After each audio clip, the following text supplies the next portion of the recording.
తెలంగాణ ఆవిర్భావ దినోత్సవ శుభాకాంక్షలు. రాష్ట్ర కార్మిక ఉపాధి, శిక్షణ, పరిశ్రమలు, గనుల భూగర్భ శాఖ మంత్రి, జిల్లా ఇన్ఛార్జ్ మంత్రి వెంకటస్వామి తెలంగాణ రాష్ట్ర అవతరణ దినోత్సవ వేడుకల సందర్భంగా కలెక్టరేట్లో నిర్వహించిన వేడుకలకు మంత్రి హాజరై తెలంగాణ సాధన కోసం ప్రాణాలు అర్పించిన అమరవీరుల త్యాగాలు, ఉద్యమకారుల పోరాట స్ఫూర్తి ఫలితంగానే ప్రత్యేక రాష్ట్రం ఆవిర్భవించిందని పేర్కొంటూ అమరవీరులకు ఘనమైన నివాళులు అర్పించి జాతీయ పతాకాన్ని ఆవిష్కరించి జాతీయ గీతాలాపన చేసి పోలీసుల గౌరవ వందనాన్ని స్వీకరించారు.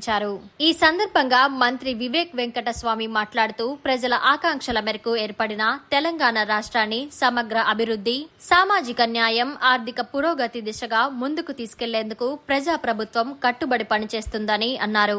యువతకు ఉపాధి అవకాశాలు, విద్య, వైద్యం, మౌలిక సదుపాయాల అభివృద్ధికి ప్రభుత్వం ప్రత్యేక ప్రాధాన్యత ఇస్తుందని తెలిపారు. ప్రజలకు పారదర్శక, జవాబుదారీతనంతో కూడిన పాలన అందిస్తూ ప్రతి కుటుంబానికి అభివృద్ధి ఫలాలు చేరేలా నిరంతరం కృషి చేస్తున్నామని పేర్కొన్నారు. తెలంగాణ పునర్నిర్మాణంలో ప్రతి ఒక్కరూ భాగస్వాములు కావాలని, ఐక్యత, సౌభ్రాతృత్వంతో రాష్ట్రాన్ని మరింత అభివృద్ధి పదంలో నడిపిద్దామని పిలుపునిచ్చారు. జిల్లా మహిళా సంఘాలకు జిల్లా గ్రామీణ అభివృద్ధి శాఖ ఆధ్వర్యంలో జిల్లా సమైక్య సభ్యులకు 102 కోట్ల 35 లక్షల జంబో చెక్ ను మంత్రి మహిళలకు అందించారు. అనంతరం ఈ సందర్భంగా తెలంగాణ అమరవీరుల కుటుంబాలను ఘనంగా సన్మానించారు. ఈ కార్యక్రమంలో జిల్లా కలెక్టర్ ప్రతిమా సింగ్, జిల్లా ఎస్పీ శ్రీనివాసరావు, జిల్లా అదనపు collector Nagesh, municipality chairperson Radhika, Bhupathiraj, municipal vice chairman Donthi Naresh Gowda, గ్రంథాలయాల చైర్మన్ సుహాసిని రెడ్డి, ఆర్డీఓ రమాదేవి, ప్రజా ప్రతినిధులు, స్వతంత్ర సమర యోధులు, తెలంగాణ అమరవీరుల కుటుంబ సభ్యులు, జిల్లా అధికారులు, సిబ్బంది తదితరులు పాల్గొన్నారు. ఈ సందేశం రాష్ట్ర ప్రభుత్వం తరఫున తెలంగాణ ప్రజలందరికీ కూడా ఈ సందేశం. My heartfelt greetings and best wishes to all the people of Telangana on the auspicious occasion of the 12th Telangana State Formation Day. Telangana, for which generations dreamed, struggled and sacrificed, is proudly stepping into its 12th spring today, being issued to eligible households. Through this initiative, the government has provided a subsidy of approximately 100.40 crores in the district to date. The scheme has significantly reduced the financial burden on families and contributing to improving their quality of life. Raitu Bharosa scheme. Under the Raitu Bharosa scheme, financial assistance is provided to farmers at the rate of rupees 6,000 per acre.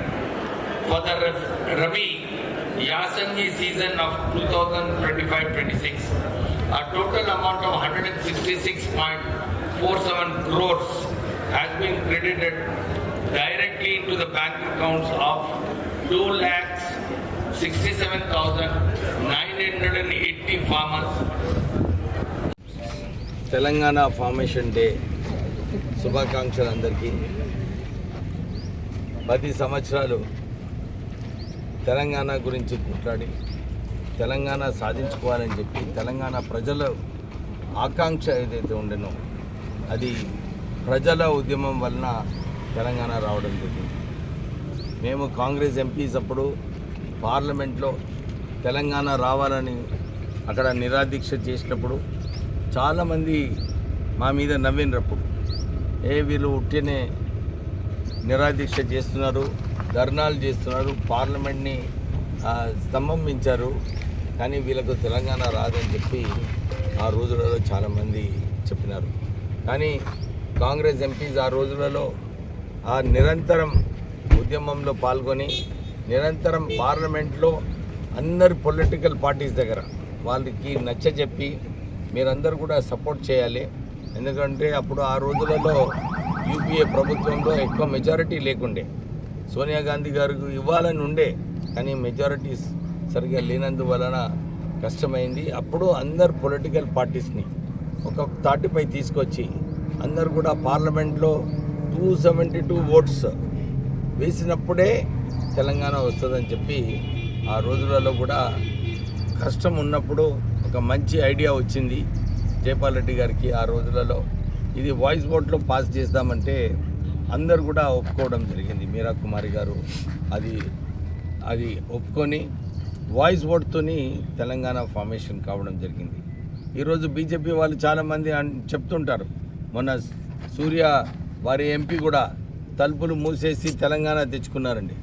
తలుపులు ఎప్పుడు కూడా voting ఉన్నప్పుడు మూసే ఉంటుంది, కానీ అప్పుడు ఆ రోజులలో కూడా అందరు పొలిటికల్ పార్టీస్ తెలంగాణ రావాలని చెప్పి వారు సపోర్ట్ చేయడం జరిగింది.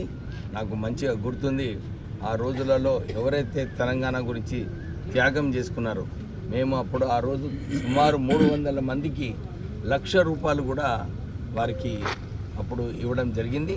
సో ఈ స్ట్రగుల్ ఏదైతే ఉందో తెలంగాణ రావాలని డాక్టర్ బిఆర్ అంబేద్కర్ గారు కాన్స్టిట్యూషన్లో పెట్టినారు. వారు ఆ ముందు ఆలోచనతోని ఈ ప్రొవిజన్ ఏదైతే ఉందో చిన్న రాష్ట్రాలు కూడా కావడం పార్లమెంట్లో బిల్ పెట్టవచ్చు అని చెప్పి ఆ ప్రొవిజన్ వల్లనే ఈరోజు మనకు తెలంగాణ రావడం జరిగింది. అందరూ కూడా ఈ తెలంగాణని ముఖ్యమంత్రి రేవంత్ రెడ్డి గారు ఒక ఆలోచనతోని అన్ని అభివృద్ధి కార్యక్రమాలు పేద ప్రజలకు ఆదుకోవాలి, వారికి ఇంద్రమ్మ ఇల్లులు ఇవ్వాలి, 200 యూనిట్లు ఫ్రీ ఇవ్వాలి, విద్య ఆరోగ్యంలో కూడా నిధులు కేటాయించి integrated schools Telangana public schools పెట్టడము, తర్వాత అడ్వాన్స్ టెక్నాలజీ సెంటర్స్ ద్వారా ట్రైనింగ్ ఇప్పించి వీళ్ళందరికీ ఉద్యోగ అవకాశాలు కల్పించాలి తెలంగాణ పిల్లలకు అని చెప్పి రాష్ట్ర ప్రభుత్వం పనిచేస్తుంది. సో ఈ దిశలో అందరూ కూడా సహకరించి తెలంగాణని అభివృద్ధి బాటలో తీసుకెళ్ళండి. ఎందుకంటే 10 సంవత్సరాలు టీఆర్ఎస్ హయాంలో ఈ రాష్ట్రాన్ని అప్పుల రాష్ట్రం చేసేసి నిధులు లేకుండా చేయడం జరిగింది. మన ఉద్యమం ఉండే నిధుల గురించి, కానీ 10 సంవత్సరాలు ఈ సంవత్సరం కూడా మనం చూసినాం. కాళేశ్వరం ప్రాజెక్టులో ₹1,00,000 కోట్ల ఖర్చు పెట్టి వారికి ఈ ఒక్క బొట్టు నీళ్లు లేకుండా 2 సంవత్సరాల నుంచి మనము ప్రొక్యూర్మెంట్ ఏదైతే చేస్తున్నామో సుమారు 30% ఎక్కువ ప్రొక్యూర్మెంట్ ఈ సంవత్సరం చేయడం జరిగింది. అంటే ₹1,00,000 కోట్ల తెలంగాణ ప్రజల సొమ్ము వృధా కావడం జరిగింది. కేవలము టీఆర్ఎస్ నాయకులు కేసీఆర్ కమిషన్ల కోసము ఈ కాళేశ్వరం ప్రాజెక్ట్ కట్టి రాష్ట్రాన్ని నాశనం చేయడం జరిగింది. సో ప్రజలకు మళ్ళొకసారి ఈ రాష్ట్రాన్ని ముందుకు తీసుకువెళ్ళే అవసరం ఉంది. అభివృద్ధి బాటలో అందరూ కూడా సహకరించాలని చెప్పి కోరుతూ ముగిస్తున్నాను.